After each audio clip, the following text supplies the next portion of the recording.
کہنے کو یہ بات بڑی عجیب ہے لیکن سچ ہے، شاید آپ کو یقین نہیں آئے گا، لیکن جو کہانی میں بیان کرنے جا رہا ہوں یہ ہم لڑکوں کی سب سے بڑی پریشانی ہے۔ لیکن مرد مجبور اس لیے ہوتا ہے کہ ایسی باتیں عورتوں کی طرح کھل کر ایک دوسرے سے ڈسکس نہیں کر سکتا، چاہ کر بھی بتا نہیں سکتا، یہاں تک کہ اپنے دوستوں سے بھی کہہ نہیں سکتا۔ سبھی مذاق اڑاتے ہیں۔ میری شادی کو بس 1 ہفتہ رہ گیا تھا، اور سچ یہ ہے کہ مجھے شادی کے نام پر بس چند باتوں کے علاوہ زیادہ کسی بات کا علم نہیں تھا، یا یوں کہہ سکتے ہیں کہ میں ایسے مردوں میں سے نہ تھا جو غیر قسم کی حرکتیں کرتے ہیں یا تصاویر اور فلمیں دیکھتے ہیں اور شادی سے پہلے ہی میاں بیوی کے رشتے سے واقف ہوتے ہیں، کیونکہ میرا رجحان شروع سے ہی اپنی تعلیم کی طرف تھا۔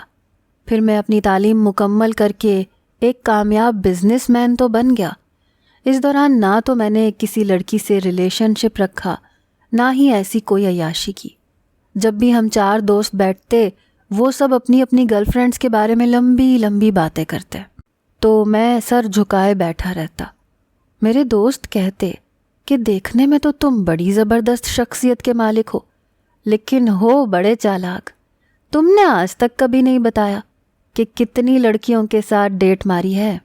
ارے یار، دوستوں سے کیا چھپانا، چل بتانا، کبھی کسی لڑکی کے ساتھ اینکی شینکی بھی کیا ہے کہ نہیں؟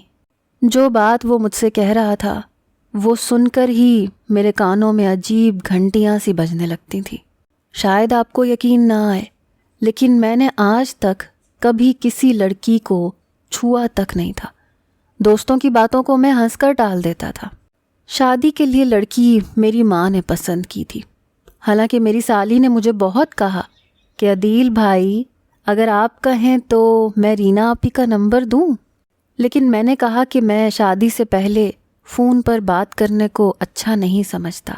اس پر میری سالی نے پوری آنکھیں پھیلا کر مجھے دیکھا تھا، کہنے لگی اچھا، آج کل تو میں نے کبھی کسی لڑکے کے منہ سے یہ نہیں سنا، لیکن چلے کوئی بات نہیں۔ یہ تھا کہ میں رینا کو فون کر بھی دیتا تو بات کیا کرتا۔ میں نے آج تک اپنے آفس میں اپنی ماتحت لڑکیوں سے سوائے کام کی بات کے اور کوئی بات کی ہی نہیں تھی، لیکن مسئلہ یہ تھا کہ شادی قریب تھی، اور اگر میں کسی دوست سے یہ پوچھتا کہ شادی کی رات کیا کرتے ہیں تو یقیناً وہ سب دوست میرا مذاق اڑاتے ہیں، اس لیے میں نے کسی دوست سے ذکر نہیں کیا۔ 1-2 بار کچھ غیر اخلاقی فلمیں دیکھنے کی بھی کوشش کی، لیکن پتہ نہیں کیوں مجھے بے چینی ہونے لگتی تھی، اس لیے وہ بھی نہیں دیکھ پایا۔ جیسے جیسے شادی کے دن قریب آ رہے تھے، لوگوں کی عجیب و غریب سی باتیں شروع ہو چکی تھیں۔ میرے دوست کہنے لگے، پہلی رات اگر بیوی کو مطمئن نہ کرو تو ساری زندگی تانے دیتی ہے۔ میں نے کہا اس میں تانے دینے والی کون سی بات ہے؟ بھائی بعض لڑکیاں لڑکوں کو مطمئن نہیں کر پاتی، تو کیا مرد اسے ساری زندگی تانے دیتا ہے؟ میرے خیال سے نہیں دیتا، بلکہ اس کی فیلنگز کو سمجھتا ہے۔ میرا دوست کہنے لگا، ارے یار، لڑکیوں کو سمجھانا اور رشتے کے بارے میں بتانا مرد کا کام ہوتا ہے، لیکن آج کل کی لڑکیاں بھی بڑی تیز ہوتی ہیں، انہیں سب کچھ پتہ ہوتا ہے، اور اگر مرد ذرا سی بھی احمقانہ حرکت کر جائے، بس بھائی مت پوچھو کیا کیا سننے کو نہیں ملتا۔ دوسرا دوست کہنے لگا، یار جب میری شادی ہوئی تھی مجھے بھی بڑی پریشانی تھی کہ اگر بیوی کے سامنے کہیں اپنی کمزوری ظاہر کر دی تو ساری زندگی شرمندگی اٹھانی پڑے گی۔ جیسے جیسے میں ان کی باتیں سن رہا تھا میرا دل زور زور سے دھڑکنے لگا، سمجھ نہیں آ رہا تھا کہ میں کمرے میں جا کر کیا کروں گا۔ پہلی بار بیوی کی حیثیت سے کسی لڑکی کو چھونا، کسی عورت کو خود سے محبت کرنے پر مجبور کرنا مرد کے لیے بھی کوئی آسان بات تو نہیں ہوتی۔ بہرحال وقت یوں ہی تیزی سے گزرنے لگا اور شادی کا دن بھی آن پہنچا۔ بڑی عجیب سی کیفیت تھی۔ ایک تو عورت کی طرح مرد نروس نہیں ہو سکتا، اسے بس با اعتماد نظر آنا ضروری ہے، چاہے اندر سے آدھی جان کیوں ہی نہ نکلی ہوئی ہو۔ جیسے عورت کے لیے سب کچھ پہلی بار ہوتا ہے، سوچنے والی بات یہ ہے کہ مردوں کے لیے بھی پہلی بار ہی ہوتا ہے۔ اس لیے دونوں کو ایک دوسرے کو سمجھنا چاہیے۔ لیکن جس طرح کی باتیں میں نے سنی تھیں، مجھے اپنی بیوی سے گھبراہٹ سی محسوس ہو رہی تھی۔ نکاح کے بعد رینا کو میرے برابر میں بٹھا دیا گیا، دودھ پلائی اور دوسری رسمیں ہوئیں اور رخصتی ہو گئی۔ گھر پہنچتے ہی میری بہن رینا کو میرے کمرے میں بٹھانے کے لیے لے گئی اور مجھے میرے تایا ابا ایک الگ کمرے میں لے گئے۔ میں یہ سوچ رہا تھا کہ رات کے اس ٹائم تایا ابا کو مجھ سے کیا کام ہو سکتا ہے۔ مجھ سے کہنے لگے بیٹھو میاں۔ میں ان کے بیڈ کے سامنے رکھی کرسی پر بیٹھ گیا۔ اپنی نظر کا موٹا چشمہ انہوں نے اتارا اور سائڈ ٹیبل پر رکھ دیا۔ پھر ٹھنڈی سانس لی۔ کہنے لگے عدیل، آج تمہاری شادی ہے، شادی کی پہلی رات ہے، اس لیے کچھ باتیں میں تمہیں بتانا چاہتا ہوں۔ یہ سن کر تو میں اپنی نظریں جھکانے پر مجبور ہو گیا۔ بھلا تایا ابا کے منہ سے میں ایسی باتیں سنتا اچھا لگتا تھا؟ وہ مجھے کیا بتانا چاہتے تھے؟ بہرحال کچھ عمر کا تقاضا تھا اور کچھ رشتے کا کہ میں نظریں جھکائے ان کے سامنے بیٹھ گیا۔ کہنے لگے شادی کی پہلی رات بہت اہمیت رکھتی ہے۔ دیکھو میاں، اگر آج کی رات اپنی کارکردگی اچھی نہیں دکھائی تو بیوی تم پر حاوی ہو جائے گی، لیکن اگر تم کامیاب ہو گئے تو بیوی ہمیشہ تم سے دب کر رہے گی۔ پھر گہری سانس لے کر کہنے لگے اللہ بخشے تمہاری تائی اماں کو۔ یہ کہنے کے بعد انہوں نے گہری ٹھنڈی آہ بھری۔ شاید مرحومہ بیوی کے ساتھ بتائی پہلی رات یاد آ گئی تھی۔ مجھے پتہ نہیں کیوں گھبراہٹ سی ہونے لگی۔ ٹیبل پر رکھے پانی کے جگ میں سے میں نے گلاس میں پانی ڈالا اور گھونٹ گھونٹ پینے لگا۔ وہ کہنے لگے وہ بھی شاندار رات تھی، 6 بار اسے مطمئن کیا تھا میں نے ایک رات میں۔ میرے سامنے ہاتھ جوڑنے پر مجبور ہو گئی تھی۔ یہ سن کر تو میرے منہ میں بھرا پانی حلق سے نیچے اترنے کے بجائے منہ سے باہر نکلا، جو کسی برسات کی طرح تایا ابا کے منہ پر گرا۔ میری تو آنکھیں پھٹی کی پھٹی رہ گئیں، کانوں میں سیٹیاں سی بجتی سنائی دے رہی تھیں۔ 6 بار؟ تایا ابا نے بڑے غصے سے مجھے دیکھا۔ کہنے لگے لا حول ولا قوت میاں، یہ کیا حرکت ہے؟ مجھے نہیں لگتا کہ تم کچھ کر پاؤ گے۔ ارے تم تو سن کر حواس باختہ ہو گئے۔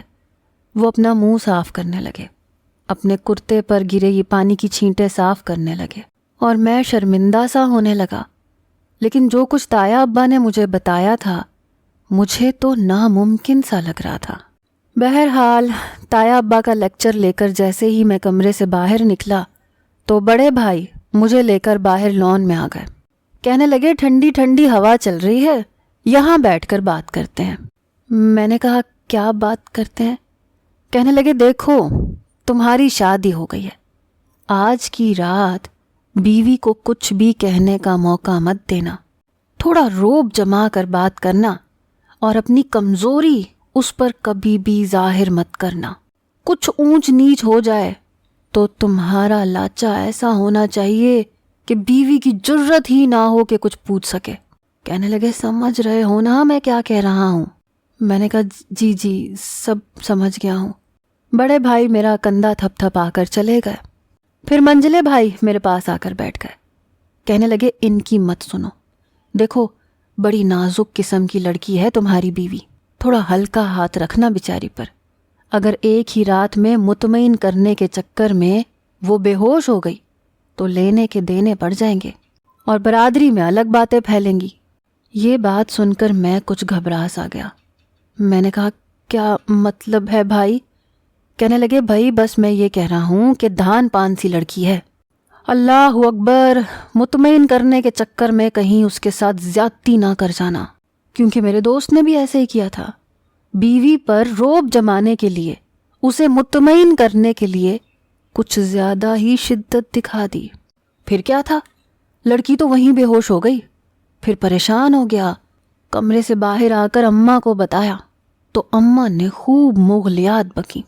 گھر میں ساری برادری اس وقت موجود تھی، اس لیے سب کو خبر ہو گئی، سب نے لان تان کی۔ پھر بیوی نے 1 مہینہ پاس بھی نہیں آنے دیا۔ بہرحال ابھی تک بیچارے کی بڑی کھچائی ہوتی ہے، جس کی سنو ایک الگ ہی داستان تھی۔ میرا تو دل گھبرائے جا رہا تھا۔ بہرحال سب کی سن سنا کر میں کمرے تک پہنچا۔ جیسے ہی میں نے کمرے کا دروازہ کھولا، گلاب کے پھولوں کی مسحور کن خوشبو نے اندر تک معطر کیا، لیکن دل کی دھڑکنیں بڑی تیز تھیں۔ اندر آیا تو رینا بہت خوبصورت لگ رہی تھی۔ سب سے پہلے تو میری نظروں نے اس کا اچھے طریقے سے جائزہ لیا۔ واقعی میں نے تو اسے غور سے دیکھا ہی نہیں تھا، کافی دبلی پتلی تھی۔ خیر، میں بھی صحت کے اعتبار سے کوئی موٹا نہیں تھا، البتہ فٹ تھا۔ بہرحال میں کمرے میں داخل ہوا، کمرے کا دروازہ بند کیا، کنڈی بھی لگا دی۔ سوچا کہ جیسے سب کی شادی ہوتی ہے اور سب کے رشتے نبھ ہی جاتے ہیں، میرا بھی نبھ ہی جائے گا۔ میں نے ایک گہری ٹھنڈی سانس لی اور آ کر رینا کے سامنے بیٹھ گیا، لیکن دماغ میں بھائیوں کی اور تایا ابا کی باتیں گھوم رہی تھیں۔ یہ تک سمجھ میں نہیں آ رہا تھا کہ رینا سے بات کیسے شروع کروں۔ کچھ دیر اس کے چہرے کو دیکھنے لگا، بلا شبہ خوبصورت تھی۔ ایک تو پہلی ملاقات اور پھر ایک انجان لڑکی، اوپر سے بیوی۔ پہلے تو یہ سوچتا رہا کہ اسے کہوں کیا، پھر سوچا تعریف سے بات شروع کرنی چاہیے، یہی مناسب رہے گا۔ میں نے کہا ماشاء اللہ سے بہت خوبصورت ہیں آپ۔ وہ شرمانے لگی، کہنے لگی شکریہ۔ اب پھر سوچنے لگا کہ اب کیا کہوں، پھر سوچا کہ منہ دکھائی کی انگوٹھی پہنا دینی چاہیے۔ ایک مخملی ڈبیا نکالی اور اپنا ہاتھ اس کی طرف بڑھا دیا۔ اس نے بھی شرماتے ہوئے اپنے سیدھے ہاتھ کو میرے ہاتھ میں رکھ دیا۔ پہلی بار کسی لڑکی کا ہاتھ پکڑا تھا۔ دل زور زور سے دھڑکنے لگا، پتہ نہیں کیوں نہ چاہتے ہوئے بھی ہاتھ کپکپانے لگے۔ ایک سرد لہر پورے وجود میں سرایت کر گئی۔ سمجھ نہیں آ رہا تھا کہ ایسا کیوں ہو رہا ہے، حالانکہ بہت کوشش کر رہا تھا کہ خود کو بااعتماد ثابت کروں۔ میں نے جیسے تیسے انگوٹھی پہنا دی اور فٹافٹ سے اپنے ہاتھ پیچھے کر لیے۔ پھر میں نے کہا میں ذرا چینج کر کے آتا ہوں۔ اس نے کچھ بھی نہیں کہا، چپ چاپ بیٹھی رہی۔ میں نے اپنے کپڑے تبدیل کیے، وہ بھی اس عروسی لباس میں کافی تنگ ہو چکی ہوگی۔ میں نے کہا سنیے، کہنے لگی جی کہیے۔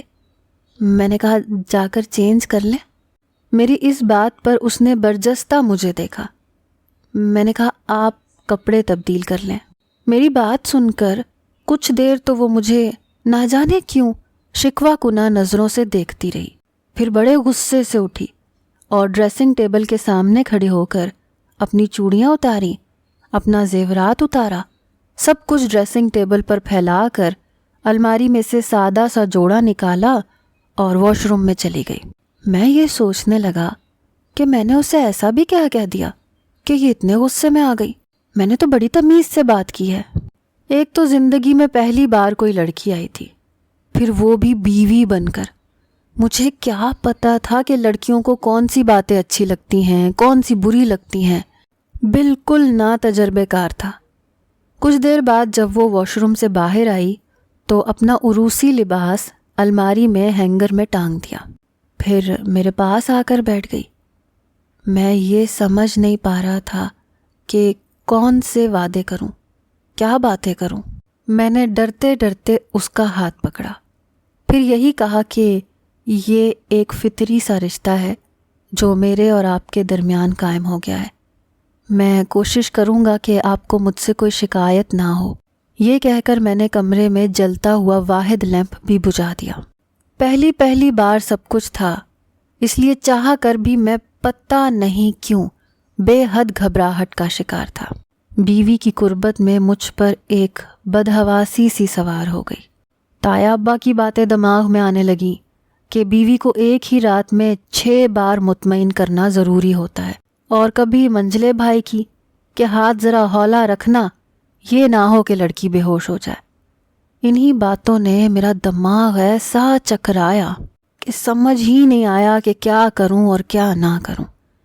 بہرحال ہمارے بیچ میں ایسا کچھ بھی نہیں ہو پایا، لیکن مجھے یہ اندازہ ہو گیا تھا کہ رینا ہر بات سے نا واقف ہے، وہ خود بھی انجان ہے۔ کچھ وہ میری قربت سے گھبرا بھی بہت رہی تھی، بار بار میرا ہاتھ پکڑ کر پیچھے کر دیتی تھی۔ میں نے سوچا کہ وقت لگے گا، آہستہ آہستہ سب کچھ اپنی ڈگر پر چلنے لگے گا۔ جب صبح ہوئی تو ہم دونوں ہی اپنی اپنی جگہ نروس بیٹھے تھے، ایک دوسرے سے نظریں تک نہیں ملا پا رہے تھے۔ کچھ فطری شرم تھی اور کچھ نیا نیا رشتہ تھا، اور کچھ شرم و حیا ہم دونوں میں ہی زیادہ تھی۔ اس سے پہلے کہ ہم کوئی بات چیت کرتے، کمرے کا دروازہ کھٹکھٹایا گیا۔ میں نے دروازہ کھولا تو میری بہن، بھابیاں سبھی میرے کمرے میں گھس گئیں۔ مجھے ہی باہر جانا پڑا۔ میں باہر آیا تو میرے دونوں بھائی ڈائننگ ٹیبل پر بیٹھے مجھے عجیب عجیب سے اشارے کر رہے تھے، ہاتھ سے یہ کہہ رہے تھے کہ سب کچھ ٹھیک تو رہا۔ میں نے اشاروں سے کہا کہ ہاں جی سب کچھ ٹھیک رہا۔ ابھی انہیں میرے اشاروں سے اطمینان نہیں ہو پایا تھا کہ تایا ابا نے میرے کندھے پر تھپکی لگائی۔ کہنے لگے، کیوں میاں؟ میری بات پر کچھ عمل کیا جو میں نے کہا تھا۔ اب میں ان سے کیا کہتا کہ میں بھی اناڑی اور میری بیوی بھی اناڑی۔ ہمارے ہاں مرد پہلے ٹیبل پر بیٹھ کر ناشتہ کرتے تھے اور خواتین بعد میں ناشتہ کرتی تھیں۔ پھر شادی والا گھر تھا، سب مہمان اکٹھے تھے۔ ہم لوگ ناشتہ کر رہے تھے کہ جب میری بھابھی اور بہنیں کمرے سے باہر نکلیں۔ عجیب بات یہ تھی کہ سب کے چہرے اترے ہوئے تھے۔ میں تو خیر یہ بات سمجھ ہی نہیں پایا۔ رات کو ولیمے کی تقریب تھی اور کچھ میرا حوصلہ بھی بحال ہو چکا تھا۔ پہلی بار کسی طرح کی بدحواسی مجھ پر سوار نہیں تھی۔ ولیمے کی تقریب جیسے ہی ختم ہوئی تو میری بیوی کو رسم کے مطابق اس کے میکے والے اپنے ساتھ لے گئے۔ اگلے روز مجھے اسے لینے جانا تھا، لیکن صبح اٹھتے ہی میرے بھائی میرے پاس بیٹھ گئے۔ کہنے لگے، تم سے کہا بھی تھا نا صحیح سے ڈیل کرنا، لیکن تم نے تو ہماری ناک کٹوا کے رکھ دی۔ میں نے کہا، کیا کر دیا بھائی؟ میں سمجھا نہیں آپ کی بات۔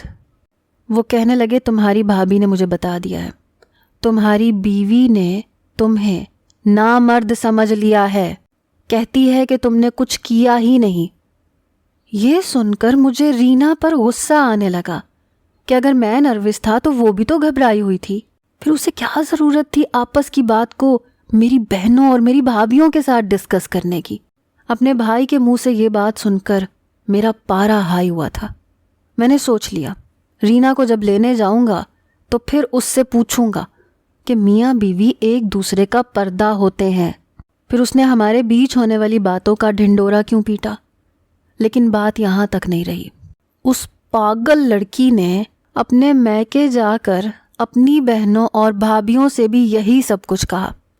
وہ لوگ میری والدہ سے کہنے لگے کہ آپ کا بیٹا نامرد تھا تو اس کی شادی کیوں کی؟ ہماری بیٹی کی زندگی کیوں برباد کر دی؟ جب یہ بات مجھے پتہ چلی تو میرے تو تن بدن میں آگ سی لگ گئی۔ مجھے بہت غصہ آنے لگا۔ میری والدہ مجھے شک بھری نظروں سے دیکھنے لگی۔ میرے بھائی مجھ سے تنہائی میں الٹے سیدھے سوال و جواب کرنے لگے۔ بھابیاں مجھے دیکھتے ہی آپس میں کنسوئیاں کرنے لگتی۔ میں تو کسی سے بھی نظریں ہی نہیں ملا پا رہا تھا۔ میری والدہ کہنے لگیں کہ اب کیا کرنا ہے؟ میں نے کہا، رینا یہاں نہیں آئے گی کیا؟ اماں کم از کم میں تو اسے لینے نہیں جاؤں گا، میں نے غصے سے جواب دیا تھا۔ میری والدہ کہنے لگی، میں نے بہت مشکل سے بات سنبھالی ہے۔ میں نے کہا، اس لڑکی نے مجھے سب کے سامنے شرمندہ کر کے رکھ دیا، مجھ پر اتنا بڑا الزام لگا دیا بنا کچھ سوچے سمجھے۔ میری والدہ کہنے لگی، اچھا چھوڑو اب اس بات کو۔ میں نے کہا، چھوڑ دوں؟ اماں میں سب کے سامنے نظریں ملانے کے بھی قابل نہیں رہا۔ میرا تو دماغ گھوم کے رہ گیا تھا۔ پورے خاندان میں اس بات کا ڈھنڈورا پٹ چکا تھا کہ مجھ میں مردانہ کمزوری ہے۔ یہ بات مرد کی انا پر ضرب کی طرح لگتی ہے۔ میرے ساتھ بھی یہی ہوا تھا۔ پتہ نہیں اس نے میرے بارے میں کیا کیا بکواس کیا ہوگا اپنے گھر والوں کے سامنے۔ اب سب میرا تماشا بنائیں گے۔ 10 دن بیت گئے تھے لیکن میں رینا کو لینے نہیں جا رہا تھا۔ 11ویں دن میری والدہ خود اسے جا کر لے آئیں۔ جب میں اپنے آفس سے واپس گھر آیا تو اسے گھر میں دیکھ کر میرا فشار خون بڑھنے لگا۔ میں نے اسے کھا جانے والی نظروں سے دیکھا۔ وہ خوف سے نظریں بدل گئی۔ رات کو جب کمرے میں جانے کا وقت آیا تو میں نے صاف انکار کر دیا کہ میں کمرے میں ہرگز نہیں جاؤں گا۔ میری والدہ کہنے لگیں، وہ شرمندہ ہے اپنی حرکت پر۔ میں نے کہا، اماں وہ بس شرمندہ ہے، یہاں اس نے میری عزت کا جنازہ نکال کر رکھ دیا اور آپ کہہ رہی ہیں کہ وہ شرمندہ ہے؟ میری والدہ کہنے لگی اچھا چھوڑو بھی اس بات پر گھر تو برباد نہیں کر سکتے۔ بڑی مشکل سے میں کمرے میں گیا تھا اور کافی غصے میں تھا۔ وہ مجھے دیکھتے ہی رونے کے لیے بالکل تیار بیٹھی تھی، اس سے پہلے کہ وہ اپنے جعلی آنسو ٹپکاتی۔ میں نے کہا خبردار، جو تم نے کوئی نیا ڈرامہ شروع کیا تو۔ میں بڑے غصے سے اس کے پاس آیا۔ میں نے کہا ایسا کیا کیا تھا میں نے تمہارے ساتھ جو تم نے مجھ پر یہ الزام لگا دیا؟ شرم نہیں آئی تمہیں؟ نروس تو تم بھی تھی، گھبراہٹ تم پر بھی سوار تھی۔ پہلی شادی تھی اور میں نے آوارہ لڑکوں کی طرح 4 گرل فرینڈز نہیں پال کے رکھی تھیں کہ مجھے پہلے سے کوئی تجربہ ہوتا۔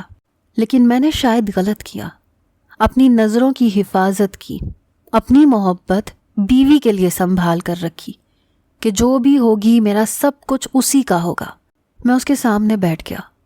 میں نے کہا رینا، میں نے آج تک تمہارے علاوہ کسی لڑکی کو چھو کر بھی نہیں دیکھا، شاید اسی لیے مجھ پر ایسی کیفیت طاری ہو گئی، لیکن خیر کوئی بات نہیں، جو پہلے نہیں کیا وہ اب کروں گا۔ میری اس بات پر اس نے بے ساختہ میری طرف دیکھا، منمناتے ہوئے کہنے لگی کیا کریں گے عدیل؟ میں نے کہا لڑکیوں سے افیئر چلاؤں گا اور بھی بہت کچھ کروں گا اور سب کچھ سیکھ کر تمہارے پاس آؤں گا۔ میری بات سن کر کہنے لگی پہلے میری بات سن لیں۔ میں نے کہا ہرگز نہیں، ایک لفظ نہیں سنوں گا۔ میں نے اس کی ایک نہیں سنی اور اپنا تکیہ پکڑا اور صوفے پر جا کر سو گیا۔ اگلے روز میں نے اپنے ان دوستوں سے رابطہ کیا جو کچھ عیاش قسم کے تھے، جن کی گیدرنگ میں میں آج تک نہیں بیٹھا تھا۔ وہ بیوی کے علاوہ بھی کئی جگہ سے اپنی خواہش پوری کرتے تھے۔ غصے میں آ کر میں ان کے ساتھ کوٹھے پر آ گیا، لیکن وہاں کا ماحول دیکھ کر جی گھبرانے لگا۔ سانولی رنگت کی لڑکیاں، اس پر بے تحاشا میک اپ تھوپ رکھا تھا۔ میرا تو دیکھ کے جی متلانے لگا۔ رنگ برنگے کالے پیلے مردوں کی باہوں میں جھول رہی تھیں۔ وہاں آنے والے مرد بھی شراب کے نشے میں دھت تھے۔ میرے دوست نے ایک گلاس میری طرف بھی بڑھا دیا، لیکن نہ مجھے وہاں کا ماحول پسند آیا، نہ ہی میں ان لڑکیوں کے ساتھ تنہائی میں جا سکتا تھا۔ میں گھبرا کر وہاں سے باہر نکل آیا اور سیدھا گھر آیا، لیکن آتے آتے رات کے 12 بج گئے۔ جہاں سے میں آ رہا تھا سب نے شراب پی تھی، اس لیے کچھ میرے کپڑوں پر بھی گر گئی تھی۔ جب میں گھر پہنچا تو دروازہ رینا نے ہی کھولا تھا۔ میں اندر داخل ہوا تو ناک چڑھانے لگی، کہنے لگی عدیل آپ نے شراب پی ہے؟ میں نے کہا ہاں پی ہے، اس وقت کوٹھے سے آ رہا ہوں سہاگ رات کی کلاس لے کر، تاکہ تمہیں اپنی مردانگی دکھا سکوں۔ میں نے یہ بات غصے سے کہی تھی اور پھر اپنے کمرے میں چلا گیا۔ کچھ دیر بعد وہ بھی کمرے میں آئی۔ میں اس وقت تکیہ اٹھا کر صوفے پر رکھ رہا تھا۔ کہنے لگی عدیل آپ کسی کے ساتھ رات بتا کر آئے ہیں؟ میں نے کہا ہاں۔ یہ سن کر وہ رونے لگی، کہنے لگی کیوں؟ میں نے کہا اس لیے کیونکہ میں تمہیں نامرد لگتا ہوں رینا۔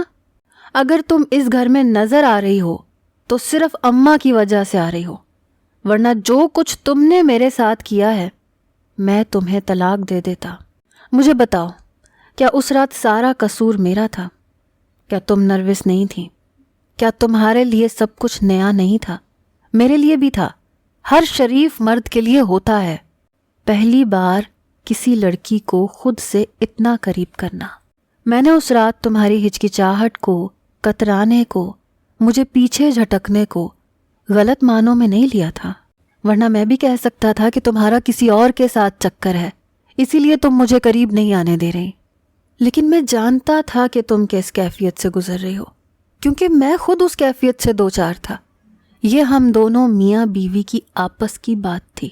تم سب سے یہ بھی تو کہہ سکتی تھی کہ سب کچھ ٹھیک ہے، لیکن تم نے میری عزت 2 کوڑی کی کر کے رکھ دی۔ سب مجھے مشکوک نظروں سے دیکھنے لگے ہیں۔ شاید وہ مرد ٹھیک رہتے ہیں جو بیوی کا خیال کرنے کے بجائے اس پر اپنی مردانگی جتانے کے چکر میں اس پر رحم تک نہیں کھاتے۔ میں نے غصے سے اسے کہا تھا۔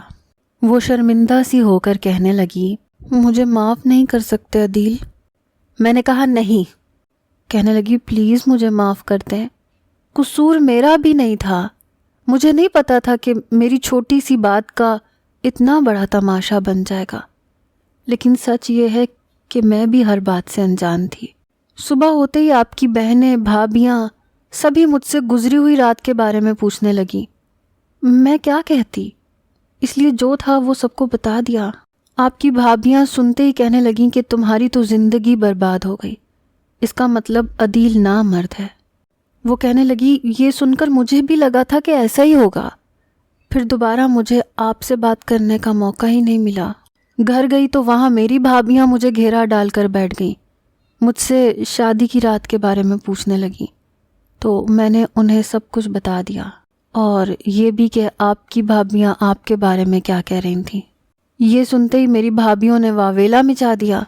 میں روکتی رہ گئی لیکن کسی نے میری پوری بات سنی ہی نہیں۔ بات بڑھتے بڑھتے بہت زیادہ بڑھ گئی، اس لیے میری والدہ نے جذباتی ہو کر آپ کے گھر فون کر دیا۔ اس میں میرا تو کوئی قصور نہیں ہے، میں کہاں غلط ہوں؟ مجھے خود نہیں پتا کہ وہ مجھ سے پوچھنا کیا چاہ رہی تھیں۔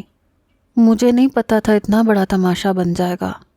قصور شاید ہم دونوں کا ہی نہیں تھا۔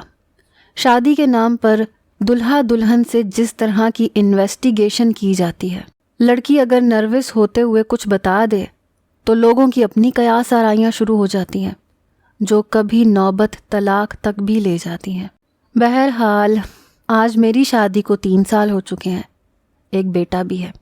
اب میرے چھوٹے بھائی کی شادی ہے اور وہ تایا ابا کے کمرے میں موجود ہے، لیکن میں نے اسے پہلے ہی سمجھا دیا ہے کہ سنو سب کی، کرو بس اپنی۔